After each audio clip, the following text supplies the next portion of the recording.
बिस्मिल्लाहिर्रहमानिर्रहीम। अस्सलाम वालेकुम नाजरीन, लाइव डॉक्टर शाहिद मसूद के साथ मैं हूं नाला अली। नाजरीन, साबिक वज़ीर आज़म नवाज शरीफ साहब को आज लंदन में पासपोर्ट जारी कर दिया गया है, जबकि इस्लामाबाद हाई कोर्ट ने PTI फॉरेन फंडिंग केस का फैसला 30 रोज़ में कराने का अदालती फैसला मुअत्तल कर दिया है। इसके अलावा पंजाब में जारी सियासी बहरान पर भी बात करेंगे। हमारे साथ स्टूडियो में मौजूद हैं डॉक्टर शाहिद मसूद। अस्सलाम वालेकुम डॉक्टर साहब। वालेकुम जी, आपको भी। सर, मुआशी और एक सियासी बहरान इस वक्त मुल्क में नजर आ रहा है। इमरान खान साहब की एहतजाजी सियासत और बयानिया, क्या समझते हैं कि क्या जल्द इंतखाबात करवाने में वो कामयाब होंगे?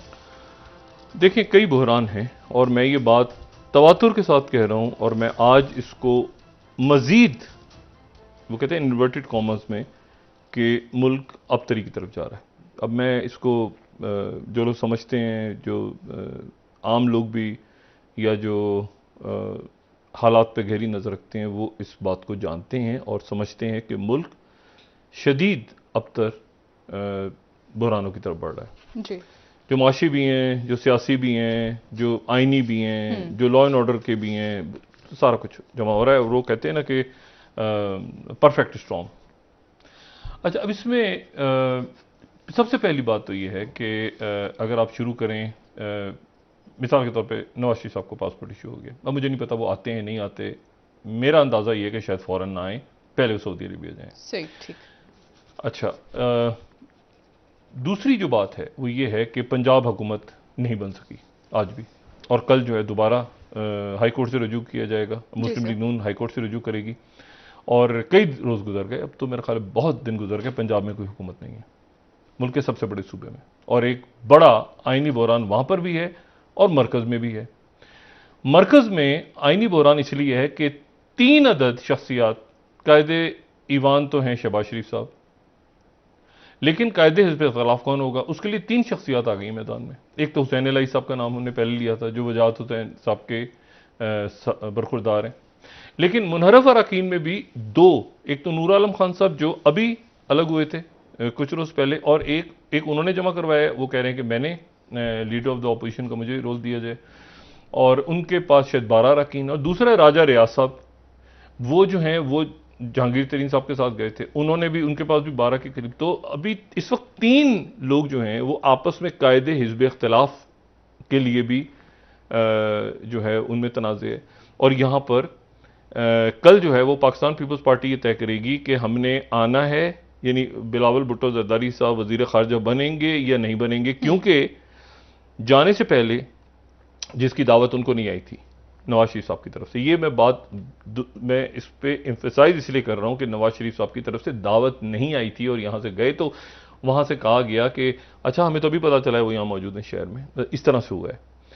तो वहां पर ये मामला सीट एडजस्टमेंट्स वगैरह के किसी किस्म के कोई तय नहीं हुए, ठीक है, छोड़ देंगे सीट, कोई बयानिया और ये चार्ट ऑफ डेमोक्रेसी छोड़ देंगे। असल ये था कि, और ना ईवान सदर के हवाले से कोई मामला तय हुआ है, और ना जो है वो ANP ने वजारत उनको मिली है, ना मोहसिन दावड़ साहब को मिली है। तो पीपल्स पार्टी की क़यादत के लिए अभी एक अहम बात है कि लंदन तो गए, लेकिन वापस आने से पहले, जाने से पहले उन्होंने कहा कि हम इस पर इत्तेहादियों को, बाकी सारे लोग, क्योंकि उनको लेकर जो है वो जरदारी साहब आए थे, जरदारी साहब इत्तेहादियों को लाए थे, उनके ऊपर हुकूमत खड़ी है।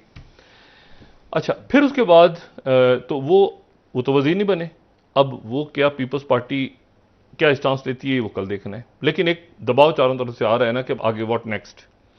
फिर उसके बाद आज इलेक्शन कमीशन ने वो उसको 17 मई तक मुलतवी कर दिया, जो फैसला उनका, यानी इलेक्शन कमीशन का जो था कि जी जो मतलब 30 दिन में सुनाना था, वो हाई कोर्ट की ही फैसला था, वो 30, हाँ, वो इंट्रा कोर्ट अपील के नतीजे में उन्होंने 17, वो तो एक तो वो हटा दिया, और 17 मई को बुला लिया है, ना सिर्फ PTI को बल्कि उनके साथ 17 और जमातों को, तमाम सियासी जमातों को, कि वो भी अपना हिसाब किताब लेकर आ जाएं, और वो लेकर आ जाएं 17 मई को, ठीक है।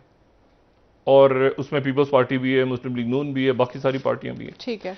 अच्छा, तो एक ये इशू हो गया। कल जहां पर इलेक्शन कमीशन के बाहर तहरीक इंसाफ पूरे मुल्क में मुजाहरे या एहतजाज करने जा रही है, वहां मरीम नवाज साहबा ने कल से अपनी सियासी सरगर्मियों का आगाज कर दिया, जो ईद के बाद करनी थी। वो कल से वो लाहौर में मुख्तलिफ हलकों का दौरा कर रही हैं और वहां पर वो कल ही के दिन इलेक्शन कमीशन के बाहर एहतजाज भी हो रहा होगा। तो एक सियासी लेवल पे बहुत बहरान भी है और वहां पर वो क्लैरिटी नहीं हो पा रही अभी तक कि पंजाब के अंदर वजीर आला कौन है। उसके साथ ही 29 तारीख को एक फैसला, महफूज फैसला इलेक्शन कमीशन सुनाने जा रहा है। अचानक अभी उनकी प्रेस रिलीज आई है और इलेक्शन कमीशन ने कहा है कि जो महफूज फैसला था वो हम 29 अप्रैल को सुना देंगे। और वो फैसला था यूसुफ रजा गिलानी साहब और उनके साहबजादे जो अली गिलानी साहब हैं, उनके नाअहलियत के लिए जो रेफरेंस दायर हुआ था, जिसमें वीडियो एक मंजर आम पे आई थी। लोगों को याद होगा कि एक पैसे वगैरह के हिसाब से सेनेट के इलेक्शन हो रहे थे। तो उस जमाने के वो फैसला महफूज अचानक इलेक्शन कमीशन ने कहा है कि हम 29 तारीख को ये सुनाएंगे, फैसला सुनाएंगे। लेकिन जो सबसे अजीब सूरत हाल है, अजीब मामला है, वो ये है कि गालिबन जहां तक मैं समझ रहा हूं, IMF आपको पैसे नहीं देने जा रहे अभी। ये कोई 8 अरब, 1 अरब, 2 अरब, अभी आपको पैसा नहीं मिल रहा। ये खबर ही ये इसको अलग अलग से अंदाज में स्पिन किया है कि आपको शायद बहुत ज्यादा पैसा मिलने जा रहा है। ऐसा नहीं हो रहा। अशफाक हसन खान साहब हमारे साथ टेलीफोन लाइन पे, मैं उनसे पूछता हूं कि ये क्या गोरख धंधा है कि हमें बताया जा रहा है कि जी IMF से पैसे आ रहे हैं, आसमान से बारिश शुरू हो जाएगी पैसों की। ऐसा नहीं हुआ, बल्कि और नई मुसीबत जो है वो हम अपने सर पे लेकर आ रहे हैं। और वो क्या मुसीबत है? अशफाक साहब अस्सलाम वालेकुम। वालेकुम अस्सलाम। अशफाक साहब, पहले तो मुझे जरा ये बताइएगा कि क्या मैं दुरुस्त कह रहा हूं कि एक पिछली हुकूमत जो इमरान खान साहब की हुकूमत थी वो 2019 में गई IMF के पास, और वो जो उनके साथ मुआहदा साइन हुआ वो हुआ सितंबर 2022 तक का, इस साल तक का। जी जी बिल्कुल ऐसे ही है। अच्छा, वो जो मुआहदा था वो खत्म हो गया फरवरी में, जब इमरान खान साहब ने तकरीर की और उन्होंने कहा कि नहीं, हम तो सब्सिडी जो है वो अपनी जगह पे बरकरार रखेंगे। और बल्कि उन्होंने खत्म नहीं हुआ था, खत्म नहीं हुआ था जी। वो उनके साथ 7th रिव्यू जो है, 7वें रिव्यू की बातचीत चल रही थी। ठीक है। उन्होंने कहा कि जी ये जो आपने सब्सिडी दी है ये अनफंडेड सब्सिडी है, यानी कि जो पेट्रोल की कीमत आपने जून तक फिक्स कर दिया था, बिजली की कीमत आपने फिक्स कर दी थी, IMF ने कहा कि ये अनफंडेड सब्सिडी है, इसको आप खत्म करें। अच्छा साहब, प्रोग्राम मुअत्तल हो गया। ठीक है। नहीं सुने तो सही ना, जब वो उन्होंने कहा कि आप खत्म कर दें, ठीक है, तो हमने पाकिस्तानी साइड ने उस वक्त कहा कि जी ये तो नहीं खत्म होगा, हमने अनाउंस किया हुआ है। तो उन्होंने कहा कि ठीक है। उनके साथ जो मुज़ाकरात चल रहे थे वो सस्पेंड हो गए। उन्होंने कहा कि अब नई हुकूमत आएगी उसके साथ हम बात करेंगे, उसके बाद वो चले गए। अब फिर भी ये बस्ता इस्माइल साहब अपने डेलीगेशन के साथ गए हैं जब, तो वहां पर जाके उन्होंने यही चीजें बात हुई है, जो उन वजूहात पे बात हुई है कि जिसकी वजह से प्रोग्राम सस्पेंड हुआ था। हुकूमत पाकिस्तान ने उनको ये अश्योरेंस दे दी है कि हम ये अनफंडेड सब्सिडीज को खत्म कर देंगे। ये यहां तक ये बात हुई है। अब अशफाक साहब, मैं 2-3 सवाल आपसे सादा से पूछूं तो आम आदमी के मुझे तो नहीं, मैं आपसे ये पूछ रहा, यही मैंने बात की कि ये मुअत्तल हो गया था ना प्रोग्राम, मुअत्तल अब बहाल हो गया दोबारा। जी वो बहाल अभी होने जा रहा है, बिल्कुल हो गया एक तरीके से। अच्छा। क्योंकि अब उनकी टीम जो है मई के महीने में, गालिबन ईद के बाद उनकी टीम आएगी मई में, और फिर जहां से सिलसिला मुनक़ता हुआ था वहीं से शुरू होगा। और इस दौरान हुकूमत जो है वो अनफंडेड जो सब्सिडीज सो कॉल्ड है, इसको आहिस्ता आहिस्ता विड्रॉ कर लेगी। यानी कि बिजली की कीमत भी बढ़ जाएगी, पेट्रोल की कीमत भी बढ़ेगी हर आम में। फिर ये जो है जब ये वापस जाएंगे रिव्यू करने के बाद, और फिर ये 8वें प्रोग्राम जब वो के लिए वो टारगेट देके जाएंगे, 8वें रिव्यू के लिए टारगेट देके जाएंगे जो बजट में शामिल होगा। तो जब ये वापस जाएंगे, वापस जाकर उन्होंने कहेंगे कि जी जहां जो 7वां प्रोग्राम जहां हमने शुरू किया था अब हम उसको मुकम्मल करके आ गए हैं। हुकूमत पाकिस्तान ने ये सब्सिडीज खत्म कर दी है, पेट्रोल की कीमत भी बढ़ाई है, बिजली की कीमत भी बढ़ाई है, लिहाजा अब इनको $1 बिलियन दे दिया जाए। तो वो बोर्ड में लेके जाएंगे। अब बोर्ड की मीटिंग जून में होती है, जुलाई में होती है, कब होती है पता नहीं। एक मिनट, मैं यहाँ रुकता हूँ। आप ये कह रहे हैं कि वहां से एक तो ये ट्रक की बत्ती जो है ना, इससे इसी तरह निकलने की कोशिश करता हूं। आप ही कह रहे हैं कि अभी वो वहां से उनकी एक टीम आएगी मई में, जी, मई में आने के बाद वो यहाँ बैठ के बजट को देखेंगे कि इस दौरान जो है वो बजट पेट्रोल नहीं, जो पेट्रोल की सेवन कीमत हो जाएगी 200 रुपए से ज्यादा। तकरीबन इसी रेंज में, बिल्कुल सही कह रहे हैं, इस रेंज में होगा, बिल्कुल होगा। अच्छा, चाहे वो यकमुश्त में हो जाए, वन गो में हो जाए, या 2-3 हर फोर्टनाइटली पे होता है ना एडजस्टमेंट। नहीं लेकिन तो बजट आपको बताना पड़ेगा ना उनको क्लैरिटी के साथ। हाँ हाँ, तो इसीलिए तो वो आ अच्छा रहे ठीक हैं है, ना वो आ रहे हैं। बताने अच्छा, के लिए। तो आपको कीमतें पहले बढ़ानी पड़ेंगी, बिजली पहले आपको बढ़ानी पड़ेगी, एमनेस्टी स्कीम्स आपको जो ये टेक्सटाइल मिल्स और ये सारा आपको पहले करना पड़ेगा। नहीं फिर नहीं उसके नहीं, बाद देखिए सुने जी। उनके जो प्रेस रिलीज में सिर्फ अनफंडेड सब्सिडीज का जिक्र है और किसी चीज का प्रायर एक्शंस क्या होते हैं? प्रायर एक्शंस यही है ना कि वो पहले आप करेंगे तो फिर पैसा देंगे ना वो आपको। देखें ना, वो उन्होंने सबसे पहले ये कहा है कि जी ये प्रोग्राम के लिए हम दोबारा अपनी टीम को उस वक्त भेजेंगे जब ये अनफंडेड सब्सिडीज आप खत्म करें। तो वही मैं कह रहा हूं ना। तो अब ये वापस आने के बाद अब जो 15th डे जब आएगा तो उस वक्त आप देखेंगे कि पेट्रोल की कीमत बढ़ेगी, कुछ बिजली की कीमत भी बढ़ेगी। तो मैं यही मैं कह रहा हूं अशफाक साहब, मैं यही कह रहा हूं कि पैसा उसके बाद में, बजट के बाद आपको पैसा सारा कुछ पैसा जुलाई में भी हो सकता है, अगस्त में भी हो सकता है। ये तो अब बोर्ड की, जब ये IMF कमीशन वापस जाएगा, रिपोर्ट देगा, फिर बोर्ड में उसके लिए 15 दिन का और टाइम होता है, 3 हफ्ते और टाइम मिलते हैं, फिर वो बोर्ड में जाएगा। अभी तो बहुत दूर है ना। अच्छा, यानी इसका वही मैं यही बात कह रहा हूं कि अभी ये हम खुश हो रहे हैं कि हमें बहुत कुछ मिल गया, हमें कुछ नहीं मिला। ऐसा नहीं है, अभी हमें पैसा नहीं मिला ना, सीधी सी बात है। जी जी, बिल्कुल नहीं मिला है। और ये मिलेगा अगर एवरीथिंग गोज वेल, तो ये फिर आप समझ लें कि जुलाई वगैरह में मिल सकता है। अच्छा, और उससे पहले हम सारी शराइत पूरी कर देंगे, बिजली की कीमत बढ़ जाएगी। जी, बिल्कुल, बहुत कुछ करना पड़ेगा। पेट्रोल की कीमत 200 से ऊपर हो जाएगी, पेट्रोल की कीमत बढ़ानी होगी। फिर आपने जो बजट के में जो टारगेट जो फिक्स करेंगे, उनके साथ एग्री करेंगे, वो बजट जब पेश करेंगे फाइनेंस मिनिस्टर, तो उसमें वो तमाम चीजें वहां मौजूद होंगी कि कितना रेवेन्यू का टारगेट है। ये पहले तय हो जाएगा, मई में जब आएंगे तो अगले बजट के लिए रेवेन्यू टारगेट भी फिक्स होगा। तो वो भी देखेंगे कि आपने वो टारगेट फिक्स किया है, टारगेट आपने वही दिया है बजट में या नहीं दिया है। नहीं तो हम खुशियां क्यों मना रहे हैं इस वक्त? वैसे ये बताएं, हम क्या खुश क्यों हो रहे हैं इस वक्त? ये किस बात पे खुश हो रहे हैं? बात यह कि ये सियासी चीजें होती है ना। पहले मैं देख रहा था बहुत सारे इसमें कि जो आज के हुक्मरान है, जब वो अपोजिशन में थे तो बहुत क्रिटिसाइज किया था, बहुत हमारे उस लीडरों ने बहुत ज्यादा क्रिटिसाइज किया था। तो अब क्या करें? अब तो वो जो भी IMF का उस वक्त का था प्रोग्राम प्लस करके रहा है, प्रोग्राम प्लस में आ गए हैं। मतलब यह है कि उन्होंने तो ये कहा था कि जी हम नहीं बढ़ाएंगे बिजली की कीमत और पेट्रोल की कीमत, हम जून तक नहीं बढ़ाएंगे। हमने कहा कि जी हम बढ़ाएंगे। अब हमने कहा कि हम बढ़ाएंगे। उन्होंने कहा जी प्रोग्राम सस्पेंड है। उसने कहा कि बिल्कुल सस्पेंडेड है, कोई बात नहीं है, जाएं आप। हमने कहा कि नहीं जी आप आए और हम बिजली की कीमत बढ़ाते हैं, हम पेट्रोल तो ये सारी शराइत जब पूरी कर लेंगे, सब कुछ हो जाएगा, तो फिर वो जाके जुलाई अगस्त में देखेंगे और सब मुतमईन हो गए तो फिर $1 अरब देंगे। ऐसे ही है? जी जी जी, बिल्कुल ऐसा ही है। और हुकूमत पाकिस्तान ने कहा है कि जी इस प्रोग्राम को जो 22 सितंबर 2022 को खत्म हो रहा है, इसको आप जून 2023 तक लेके जाएं। और उसमें 2 बिलियन और डॉलर दे दें हमें, और शराइत हम नहीं, डॉलर की बात नहीं हो रही है उसमें। अच्छा। उनके प्रेस रिलीज में कहीं पर डॉलर की बात नहीं है। सिर्फ ये है कि जो पाकिस्तानी अथॉरिटीज हैं उन्होंने रिक्वेस्ट किया है कि इस प्रोग्राम को जून 23 तक आप एक्सटेंड कर दें, बस। अब इस पे बातचीत होगी यहाँ पर। अभी फंडिंग की कोई $8 बिलियन मैं देख रहा हूँ। ये IMF के प्रेस रिलीज में $8 बिलियन का जिक्र कहीं पर नहीं है। अशफाक साहब बहुत शुक्रिया, thank you very much sir, thank you. यानी कि मजीद ताखीर, और उसके लिए भी डॉक्टर साहब जैसे पहले मजीद कर्जे लिए गए थे सऊदी अरब, वो 23 फरवरी इसी साल 23 फरवरी को 40,000 टन फ्यूल लेके कोलंबो एयरपोर्ट पे जहाज उतरा श्रीलंका। और वो जो है वो उन्होंने कहा कि जी यहाँ पे ऑयल आया है और ऑयल की पेमेंट आप कर दें।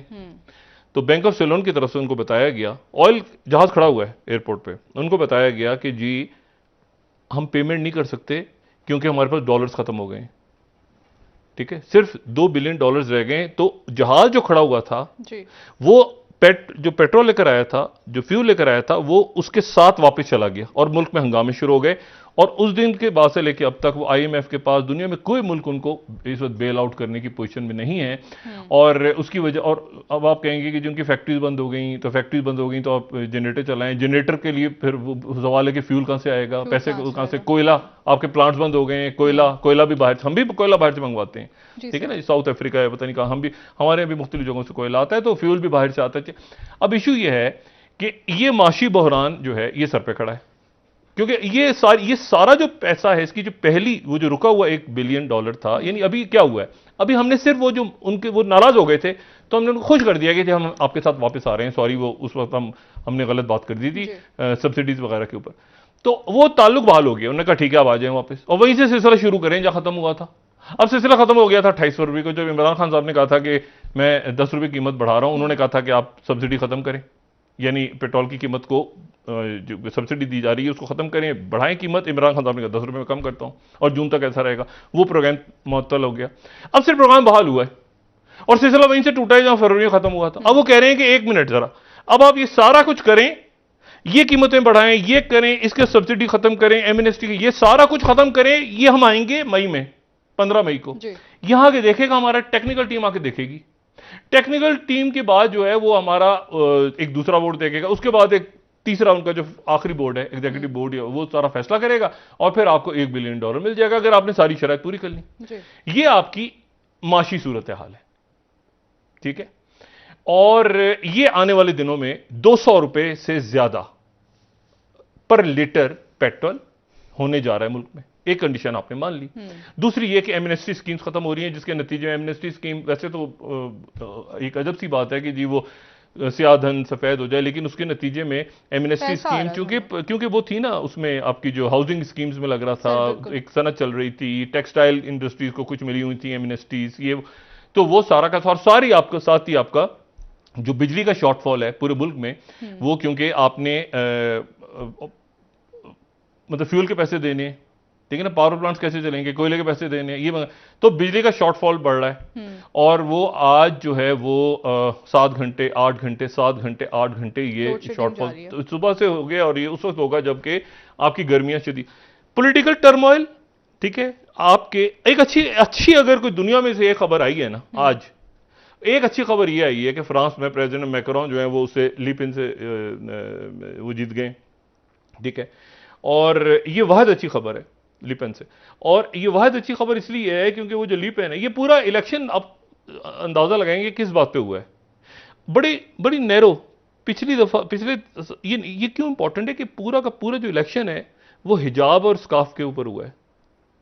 और वो जो मोहतरमा थी वो कहती थी स्काफ के ऊपर और हिजाब के ऊपर पाबंदी लगाई जाए, एक उनका ये इशू था। और मैक्रोन ने आखिरी दिनों में कहा कि अगर आप ये करेंगी तो खाना जंगी हो जाएगी, खाना जंगी का लफ्ज़ यूज किया, सिविल वॉर हो जाएगी फ्रांस में।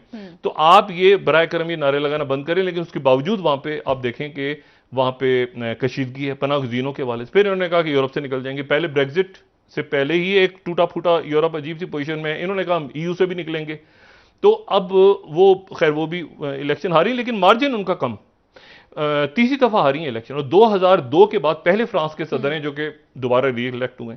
लेकिन इसके नतीजे में इशू ये है, मुस्लिम दुनिया से मुबारकबादें उनको जा रही हैं, मैक्रों को जो है वो यूरोप के मुल्क भी दे रहे हैं, प्यूटिन भी दे रहे हैं, अमेरिका भी दे रहा है, चाइना भी दे रहा है, सब दे रहे हैं। लेकिन इशू यह है कि वो मार्जिन बड़ा कम है, यानी वो जो इंतहा पसंदी है। और दूसरी जो खबर है, अच्छी खबर, वो आई है इसी तरह से स्लोवेनिया से, और स्लोवेनिया में भी जो वहाँ की जेंसा हैं, स्लोवेनिया की जो प्राइम मिनिस्टर जेंसा हैं, वो भी अपनी सीट खो गई हैं, खो बैठी हैं, और वो भी जो है वो भी दाएं बाजू की बिल्कुल जो राइट विंग बिल्कुल स्लोवेनिया, तो वो वहां पर उनकी हुकूमत गिर गई। तो ये चलें दो जरा बेहतर चीजें आई, वो ट्रंप की फॉलोअर थी पक्की, और बाहर से लोग नहीं आने चाहिए, ये नहीं होना चाहिए, मुल्क यूरोप से निकलो, ये करो। तो ये राइट विंग के दो शख्स, लेकिन मार्जिन चूंकि कम है इसलिए आपको पोलराइज सोसाइटी नजर आएगी। यानी जितना बड़ा पहले मैक्रोन अगर इतनी बड़ी तादाद से जीते थे तो अब उनका इतना क्लोज हो गया। इसका मतलब लोग बहुत बड़ी तादाद में ऐसे मुजाहरे भी हुए हैं मैक्रोन के खिलाफ। लेकिन ये मोहतरमा अगर आ जाती तो उसके नतीजे में पूरी दुनिया का, पूरे यूरोप का तमाम मामला जो है वो बड़े खराब हो जाते हैं, ठीक है। तो एक तो ये इशू, दूसरा इशू ये है कि अब मैं उस पर क्या बात करूं, यूक्रेन के अंदर मामलात और ख़राब हो रहे हैं, वहाँ सेक्रेटरी ब्लिंकन पहुंचे हुए हैं, जनरल ऑस्टिन लॉयड पहुंचे हुए हैं, वहाँ पर पहुंचे हुए हैं, जंग वहाँ पे ख़राब हो रही है, मामला वहाँ पे उलझ रहे हैं। तो अब इस पूरे पिक्चर में ये पाकिस्तान के अंदर जो बहरान है इनको ख़त्म, माशी बहरान देखिए, माशी बहरान को अगर आप सारी चीज़ें, पावर प्लांट्स आपके, मैं श्रीलंका का जिक्र बहुत दिन पहले हम कर रहे थे इस पर, मैं श्रीलंका की बात इसलिए नहीं करना चाहता कि हम डिफॉल्ट नहीं होने जा रहे, ठीक है, खुदा ना करे ऐसा हो कभी, लेकिन इशू ये है कि वो इसको, ये जो है ना, इसको ये नहीं, अब होता है ना कि हमारे यहाँ वो क्या हो गया, दिवाली होता है, अब टकरा जाओ, मार दो, मर, क्या जरूरत है करने की। तो मसला ये कि उसमें सबसे पहले तो ये जो शोर करने वाले, बिजली बंद हो गई और इंटरनेट भी तो बंद हो गया ना सारा साथी। तो इशू ये है कि वो और आपको कोई वहाँ पर बेल आउट करने को तैयार नहीं है, और स्कूलों के अंदर बच्चों को भेजना बंद कर दिया, कागज़ भी बाहर से आता है, और वहाँ पे टूरिज्म सारा बंद हो गया। बड़े ज़बरदस्त लोग हैं श्रीलंका के, लेकिन वो वही वहाँ पर बिजनेसमैन, पिछले चंद सालों में 2009 में सिविल वॉर ख़त्म हुई, पाकिस्तान का उसमें बड़ा रोल था, लेकिन उसके बाद ये कि वहाँ पर जो एक टर्मोइल है, उनकी इकॉनमी बड़ी ज़बरदस्त थी, आहिस्ता आहिस्ता आहिस्ता वो सफ़ेद हाथी बहुत हैं, जैसे आपके यहाँ सफ़ेद हाथी, मैंने कल भी परसों बात की थी कि आपके यहाँ जो है वो स्टील मिल और पीआईए, हमारे दोस्त मिफ्ता इस्माइल साहब हैं, उनके ज़बान से कोई एक आध जुमला ऊपर नीचे हो जाता है, जिसकी वजह से बाज़ दफ़ा बड़ा प्रॉब्लम उनको होता है, मैं उसमें नहीं जाऊँगा, लेकिन ये कि मिफ्ता इस्माइल साहब ने जो है वो 2018 में एक अजीब सा बयान दिया था, और वो बयान पता नहीं वो उधर मजाकन पता नहीं किस तरह बात कर जाता, उन्होंने कहा कि जी ऐसा है कि जो भी पीआईए को खरीदेगा मैं स्टील मिल उनको मुफ्त दे दूंगा। ये 2018 में इनके पता नहीं स्लिप ऑफ टंग था क्या था, पीआईए अगर आपको जो खरीदने पे तैयार होगा पीआईए, मैं उसको स्टील मिल दे दूंगा, इतना खसारे में। ये 2018 की बात है, तो उसके ऊपर बड़ा लोगों ने शोर शराबा हुआ कि ये क्या बात कर रहे हैं। बहरहाल अब वो वहां से आ रहे हैं, तो यहां आते ही सख्त फैसले करने हैं, सख्त फैसले। आप मुझे ये बताएं कि ये अगर ये शहबाज शरीफ साहब, पहले ही गुजारिश की थी कि ये शहबाज शरीफ साहब के इत्तेहादी जो हैं, हमने तो हाथ जोड़ के बात की थी कि खुदारा इस वक्त जो है जरा पाकिस्तानी बन के सोच लें, और आप जो हैं वो कम से कम दबाव डालें, ताकि उसके नतीजे में इतनी बड़ी हुकूमत ना बने जो चल ही ना सके, और वो मुनव्वर अराकीन और 2 वोट उधर 3 वोट उधर, मतलब पीपल्स पार्टी का नुक्ता नजर है, एमक्यूएम के। मुझे बताएं ना, कराची के अंदर लोड शेडिंग शुरू हो जाती है और वहां कारखाने बंद होते हैं, एमक्यूएम कहां खड़ी होगी? मुझे बताएं कि इसमें सिंध के अंदर अगर पूरे सिंध में, यानी कराची भी ज़ाहिर सिंध का हिस्सा है, पूरे सिंध में अगर लोड शेडिंग शुरू हो जाती है और ये मामलात लॉ एंड ऑर्डर के शुरू हो जाते हैं, तो पीपल्स पार्टी कहां खड़ी होगी? और ये सारे के सारे, इसमें सबसे पहले आपको पता है क्या कट लगाने जा रहे हैं? वो कि पीएसडीपी खत्म करो, ये जो प्रोजेक्ट्स हैं जिसमें सारे अराकीन बैठे हुए हैं कि जी हमारे इलाकों को इतने पैसे मिलेंगे। एक पुल हर साल बनता है और अरबों रुपए का बन जाता है, फिर अगले साल बनता है वही पुल, फिर तो अगले साल वही पुल। ये जो हमारे माजरत के साथ जो सबकी बात तो नहीं कर रहा, लेकिन कुछ अराकीन असेंबली आप उनमें जाएं तो वो पिछले 25 साल से वो जीत रहे हैं, लेकिन ये मेरे इलाके में देखें, ये मेरी एक जो है ना, ये मैं एक खूबसूरत सा प्रोजेक्ट मैंने बनाया, और भाई 25 साल से आप जीत रहे हैं, आपने तो वहां पर आपको तो अरबों रुपया मिला होगा, तो आप दिखा क्या रहे हैं कि जो एक सड़क है ना मेरी, वो एक देखे ना, ये कितना खूबसूरत सा मैंने बनाया। ओ भाई, आप अरबों रुपया मिल गया आपको, वो सारा किधर गया? इशू ये है कि इस दफा वो ये भी कहने जा रहे हैं कि ये प्रोजेक्ट्स बंद करें, और एहसन इकबाल साहब ने कह भी दिया कि हम बहुत सा उसमें से पैसा, इत्तेहादी मनपसंद वजारतें नहीं वजारतें, फिर बहुत ज्यादा वजारतें, तो फिर बहुत ज्यादा वजारतें, बहुत ज्यादा पैसा, बहुत ज्यादा फंड, उधर से आपको पैसा चाहिए, उधर से। ठीक कह रहे हैं सर, इलेक्शंस भी तो फिर 1.5 साल बाद नहीं, 1.5 साल की फिर कैसे इलेक्शन? देखिए, उसको तो मैंने आपसे कहा ना कि ये हुकूमत में कोई वजह होती है ना, कोई आपको मुझे कुछ कुछ समझा दे कि इस वक्त जो है वो ये हुकूमत क्यों बनी। मतलब इस वक्त जो है वो शहबाज शरीफ साहब को या नवाज शरीफ साहब को क्या सूट करता था इस वक्त ये हुकूमत बनाना? क्या मिफ्ता इस्माइल साहब को, जो इलेक्ट हो जाएंगे, लेकिन अभी तक जाहिर है कि वो सेनेट में या कमीशन में, लेकिन क्या वो उनको सूट करता था कि वो जाके ये वापस आके वजाहत करें लोगों को कि ये हमें सख्त फैसले करने हैं और साथ ही हमारी हुकूमत आई है? क्या उन्हें सूट करता था कि इमरान खान इस वक्त सड़कों पे निकल कर आ रहे हैं और वो भी सड़कों पे निकलें, जो कि निकलना पड़ रहा है उनको? क्या यह सूट करता था कि इलेक्शन कमीशन ऑफ पाकिस्तान और कॉन्स्टिट्यूशनल क्राइसिस, क्या ये हुकूमत को सूट करता था या करता है इस वक्त? देखिए, बात करना तो बहुत आसान है ना कि आप कहीं जाकर अनाउंस कर दें, और वो करना पड़ रहा है शहबाज शरीफ साहब को। इधर गए तो अनाउंस कर दिया इतना, इधर गए तो इतना अनाउंस कर दिया, इधर गए तो इस इत्तेहादी को वजारत, तो पैसे नहीं है। पैसे आपके पास नहीं है तो खिदमत खल के तहत लोग आ रहे हैं सारे, क्या वो तो लोग झगड़े हो रहे हैं वजारतों के ऊपर, और पहले भी झगड़े होते रहे वजारतों के ऊपर, इसको ये दो उसको वो दो उसको। इसका हल क्या है? इसका हल इनको बैठना होगा सबको आपस में, कहीं सियासत को एक तरफ रख के कहीं ना मुल्क इंतशार की तरफ जा रहा है। खुदा ना खास्ता मुझे बात कहनी नहीं चाहिए, लेकिन आज से 1 महीने बाद, मुझे ये 15 दिन बाद ये 200 रुपए पेट्रोल हो गया और बिजली जो है 8 या 10 घंटे उसकी लोड शेडिंग शुरू हो गई।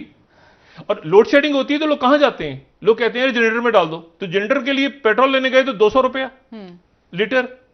मैं आपसे बात ही कर रहा हूं कि वो ऐसी सूरत हाल डेवलप ना करें मुल्क में खुदारा, जिसके नतीजे में सियासी अफरा तफरी भी फैले, आईनी भी, कानूनी भी, और इंतखाना जंगी की बातें हो रही हैं यहां पे अदारों के ऊपर। मतलब इशू ये है कि somebody has to just come, कुछ लोग, कुछ अकाबरीन, कुछ सियासतदान, कोई ब्यूरोक्रेट्स, कोई बिठाए दोनों पार्टीज को, कोई मुफाहमत का हमारे जो रास्ता असातिज़ा हैं, कोई हमारे जो मीडिया से रिलेटेड लोग हैं, कोई हमारे जो पुलिस काम करने वाले, कोई यूनिवर्सिटी से जो असातिज़ा हैं, कोई हमारे जो उलमाए दीन है, उनका बहुत बड़ा रोल। सब बैठे किसी तरह ये इश्यूज कुछ और हैं मुल्क के, सिक्योरिटी के इश्यूज। वहां पर मैं बार बार ही बात कह रहा हूं कि अफगानिस्तान डिस्टेबलाइज, उसके साथ पाकिस्तान डिस्टेबलाइज हो गया। ये एक अजीब सा, यानी आप मुझे ये बताएं ना कि यानी अब ज़ाहिर है शहबाज शरीफ साहब की इत्तेहादी हुकूमत है, वो अपने साथ इत्तेहादी उनके साथ जा रहे हैं, उनको ले जाना पड़ रहा है।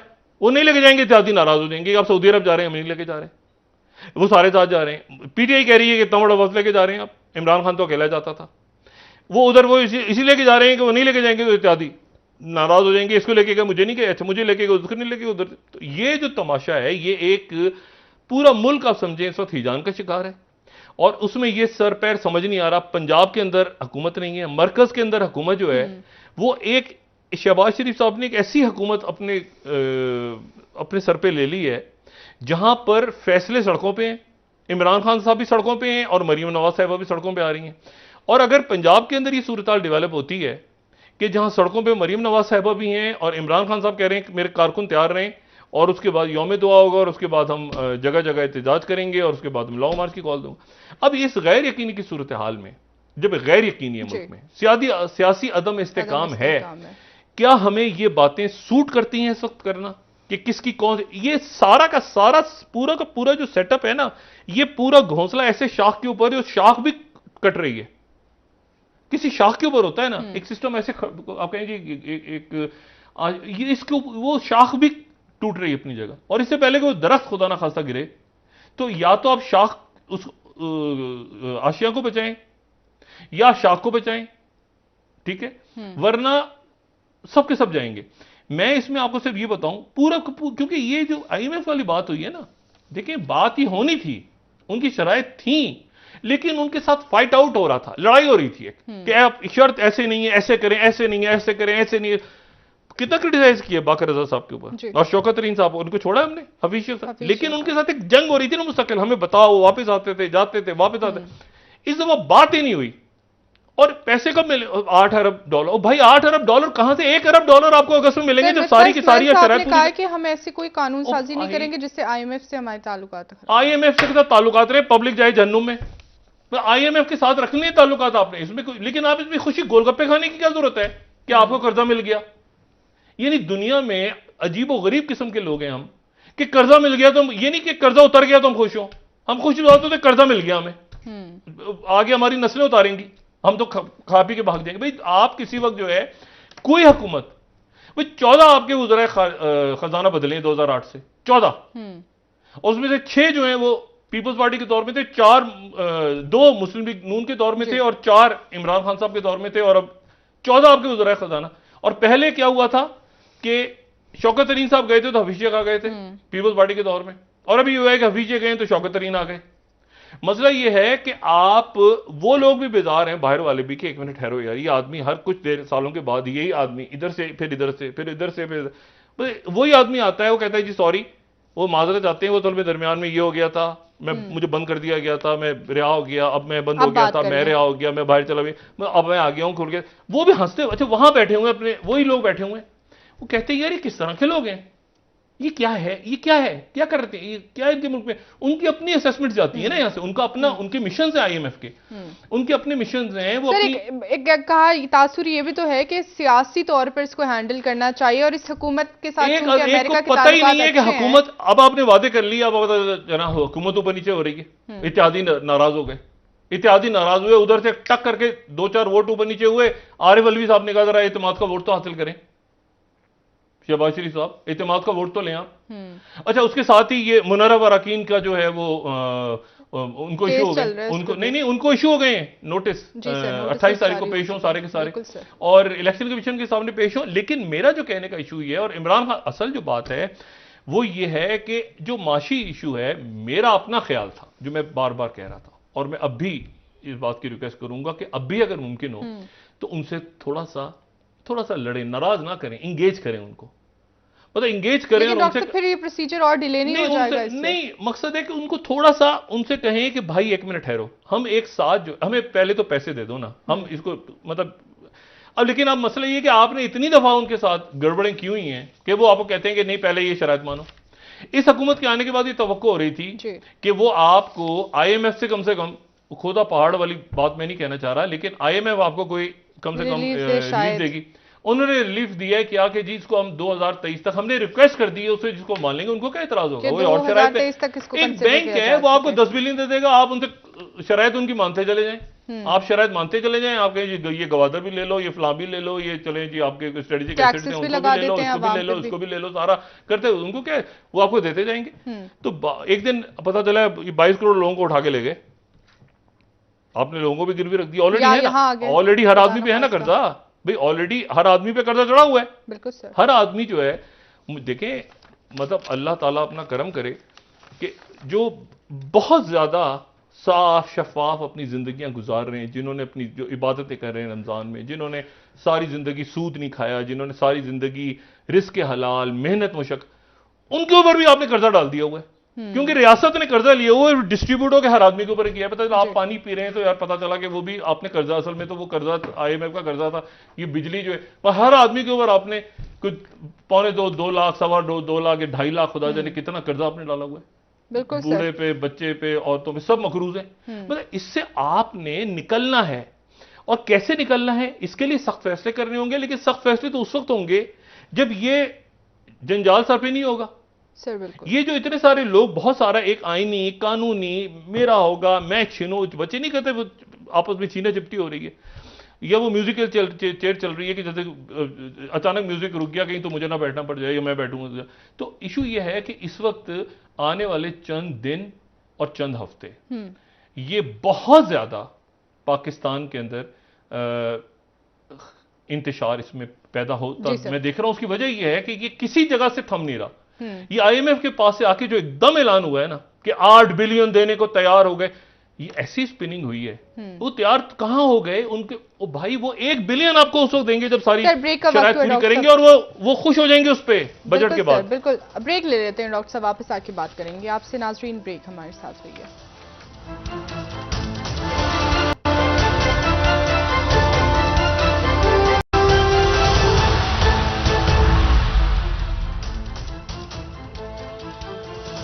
वेलकम बैक नाजरीन। जी डॉक्टर साहब, फॉरेन फंडिंग केस में जहां पे सिर्फ पीटीआई हुकूमत, जो साबिका हुकूमत है, उसको पेश होना पड़ रहा था अदालत के सामने, अब 17 मजीद जमातों को पेश होना पड़ रहा है। और अब क्या ये सिर्फ पीटीआई का खतरा है या तमाम जमातों के लिए? नहीं, अभी तो फिलहाल तो देखें 17 मई तक क्या हालात मुल्क में डेवलप होते हैं।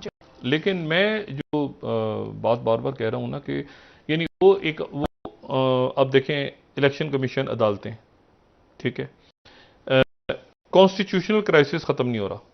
पंजाब हुकूमत, मुनहरफ अराकीन कौन है, कैसे हैं, उनको रेफरेंस भी गए हुए हैं अदालतों के अंदर, वो अच्छा। अब इशू इलेक्शन कमीशन, अदालतें, ये है कॉन्स्टिट्यूशनल क्राइसिस। हलफ ही नहीं उठा पा रहे ना। सोचें इस वक्त पंजाब का चीफ मिनिस्टर कौन है यही नहीं पता। मतलब एक जो है हमजा शहबाज साहब है, एक उसदार साहब है, और ये ऐसा मेरा ख्याल पाकिस्तान की तारीख में शायद कभी भी नहीं हुआ। अच्छा, फिर उसके बाद जो है वो ये देखें, मुझे बात कहनी नहीं चाहिए, लेकिन ये जब हमने ये राइट्स और ये सारे मामला डिस्कस किए थे श्रीलंका के, वहां पर हालात क्या हुए हैं, ये हालात ये हो गए हैं, ये हुए हैं इस तरह से। मैंने आपसे कहा ना कि वो पेट्रोल फ्यूल लेकर आ गया जहाज, हमने डिस्कस भी शायद किया था कि वो पैसे उनके पास नहीं थे, डॉलर खत्म हो गए और डॉलर से जहाज वापस चला गया और उसके बाद वो उन्होंने इस एक से मांगा, दूसरे से मांगा, तीसरे से मांगा, कोई अच्छा जी, उसके बाद वो वज़ीर खजाना तब्दील हो गए, वजीर कम कर दिए, कैबिनेट खत्म हो गई, नई लोग सड़कों पे हैं। उसकी क्या वजह? उसकी वजह देखें ये है कि वो उनके पास मतलब सलाहियत क्या है कि आप 4-4.25 हजार मेगावाट बिजली पैदा कर सकते हैं। चाहिए कितनी? 3,000। तो भाई क्या मसला है? अगर 4,000 आप पैदा कर सकते हैं तो 3,000 आपको चाहिए, तो फिर क्राइसिस क्यों है? क्राइसिस इसलिए है कि वो जो प्लांट जिन्होंने बिजली पैदा करनी है उनके लिए कोयला चाहिए या फर्नेस ऑयल चाहिए या आपको जो है वो गैस चाहिए, वो आपको बाहर से लेनी है और डॉलरों में, तो वो बंद पड़े हैं सारे और बंद होना शुरू हो गए। अब उसके नतीजे में आप ये देखें कि जब लोड शेडिंग हो रही है, देखिए अब इसको मैं बिल्कुल नहीं मिला, लेकिन आप देखें कैसे चेन रिएक्शन चलता है। जब लोड शेडिंग हो रही है 7 या 8 घंटे की, उसके नतीजे में क्या हुआ? दुकानें, रेस्टोरेंट्स, आपके जो है वो टीवी स्टेशंस, आपके इंटरनेट सर्विसेज, आपके ये सारे सब रुकना शुरू हो गए। पेट्रोल, बसेस, गाड़ियां, ये आपकी ट्रांसपोर्टेशन, मतलब सारी चीजें आहिस्ता आहिस्ता करके स्टैंड स्टिल पे जा रही हैं कि किसी तरह से कोई बेल आउट करे। अब एक कश्ती ऐसे हिचकोले खा रही है, अल्लाह करे कि श्रीलंका समझ जाए। लेकिन मेरा जो आपसे मैं जो यहां बात करूं ना, ये वो बात है कि जी वो इतनी बड़ी हम काबीना बना, ऐसे हम यूं करेंगे, हम ऐसे करेंगे, और आप अपने लोगों को सच नहीं बता रहे। आप चूंकि गलत और मुस्तकिल गलत बयानी हो रही, ये एक वक्त में नहीं है कि अभी हो गया कुछ, ये पिछले साल से आप चूंकि झूठ बोल रहे हैं अपने लोगों से, गलत बयानी, ऐसे हो गया फलां, और पैसा खाते जा रहे हैं। ये जो लोग इधर से उधर इलेक्टेड सारे, मैंने उससे कहा ना क्या किया है आप? एक शख्स के उसको तो जो सिंगापुर होना चाहिए था, एक आदमी अगर 15 दफा या 20 दफा अपने इलाके से जीता है तो उसके गांव को तो सिंगापुर या दुबई होना चाहिए था कि पेरिस होना चाहिए था। वो जाके वापस जाए तो ये मैंने सड़क बनाई है। ओ भाई, सड़क बनाई है आपने, हर साल आपको पैसा कितना मिलता है? आप जरा बताएं तो सही ना, आपको बजट कितना मिलता है? पहले आप थे, फिर आपसे पहले आपके कोई मामे चाचे थे, उससे पहले आप जरा बताएं ना। सारे सियासतदानों की बात नहीं हो रही, ये ध्यान में रखें। उन सियासतदानों की बात हो रही है जो ऐसे शो, हम यहां से इलेक्टेबल हैं। वो भाई आपका इलाका अगर इलेक्टेबल है, आप और पिछले 2 दहाइयों से 3 दहाई, तो आपका शहर तो ऐसे होना चाहिए था कि जैसे वहां, क्योंकि आपको पैसा मिलता है हर साल। बिल्कुल, आपको इतना बजट तालीम का, इतना सड़कों का, इतना, वो कहां जाता है पैसा? बात देखें, आपको कहीं ना कहीं एक तो बड़े फैसले कर रहे हैं सख्त, और वो भी करने जा रहे हैं, ये करने हैं आपने। ये नहीं कि वो मतलब पीटीआई की हुकूमत होती तो भी उसने करने थे, नून वालों ने भी करने हैं, पीपल्स पार्टी, ये करने हैं आपको। लेकिन प्रॉब्लम वहां खड़ी होती है जब उसके साथ आप इतना बहुत, देखिए लोगों को हमेशा ही नजर आता है ना, लोग कहते हैं यार चलो ठीक है यार, हम भी रूखी सूखी खा लेंगे यार, हमारे देखो ना बड़ों ने भी तो पेट से पत्थर बांधा हुआ है ना। लेकिन जब आपको ये नजर आए कि यार उधर तो कुछ मामला ही दूसरा हो रहा है, तो उसके नतीजे में जो है फिर लोग कहते हैं यार एक मिनट ठहर जाओ, ये तो कोई गड़बड़ है, ये तो कोई मामला बहुत ज्यादा खराब हो रहा है। और मैं इसीलिए मैं जो बात कह रहा हूं, देखें कायदे, अब ये क्या इशू है कि कायदे हिज़्ब इख्तिलाफ कौन बनेगा? यानी पीटीआई निकल चुकी है, इमरान खान को अब छोड़ें एक तरफ, अंदर अब क्या लड़ाई हो रही है कि क्योंकि वो जो बंदा होता है जो कायदे हिज़्ब इख्तिलाफ होता है, उसके पास भी बड़ी पावर्स होती हैं, उसके पास भी प्रोटोकॉल होता है। कायदे हिज़्ब इख्तिलाफ की पोस्ट बड़ी इंपॉर्टेंट होती है, तो कायदे हिज़्ब इख्तिलाफ के ऊपर अब मामला हो रहा है। वो राजा रियाज साहब जो हैं वो कह रहे हैं कि हम तो पहले अलग हो गए थे, वो जहांगीर तरीन साहब के ग्रुप के, मैंने आपसे कहा ना नूर आलम साहब अभी दूसरा ग्रुप, और वो हुसैन लाई साहब जो हैं वो जो हैं वो मुस्लिम लीग काफ की तरफ से, और वो मुस्लिम लीग काफ जो कि आप समझें कि यानी मुस्लिम लीग काफ का वो धड़ा जो कि इमरान खान साहब के साथ, इस तरह से समझ लें आप, ठीक है, यानी मोहम्मद सिलाई साहब। अच्छा, अब इस पूरे इशू में, इस पूरे के पूरे इशू में यहां पर कौन फंस गई है? लोग इंतजार कर रहे हैं कि यार एक मिनट जरा किसी एक तरफ से तो कोई चीज ठीक हो जाए ना। लेकिन जब लोगों को अभी पता ही चले कि आने वाले दिनों, जो मैंने आपसे बात की है ना कि वो इस कंडीशन को मान के आ रहे हैं हम जी, कि हम 200 रुपए लीटर से पेट्रोल बढ़ा देंगे और बिजली के रेट्स हम इतने बढ़ाएंगे और ऐसे बढ़ाएंगे, कर्जों में चाहे किस्तों में बढ़ाएं किस्तों, लेकिन ये हमने करना था। बहुत शुक्रिया। इशू ये है कि क्या इतने बड़े सियासी, आईनी और सारे जो बहरान एक तरफ पैदा हो गए हैं, मैन मेड क्राइसिस है ना, इसको बैठ के भी रिजॉल्व किया जा सकता है, लेकिन मसला ये कि बैठे कैसे, किन शराइत पे बैठे, क्या कैसे हल हो, ये रियासत के इश्यूज हैं। ये बहुत शुक्रिया डॉक्टर साहब, बहुत शुक्रिया। नाजरीन, प्रोग्राम का वक्त खत्म हुआ, कल इंशाल्लाह दोबारा आपसे मुलाकात होगी। मुझे नाइला अली को इजाजत दीजिए। अल्लाह हाफिज़। जी डॉक्टर साहब, अपने दोस्तों रिश्तेदारों गिरदो नवाह के लोगों का सब ख्याल रखिएगा। अल्लाह हाफिज़।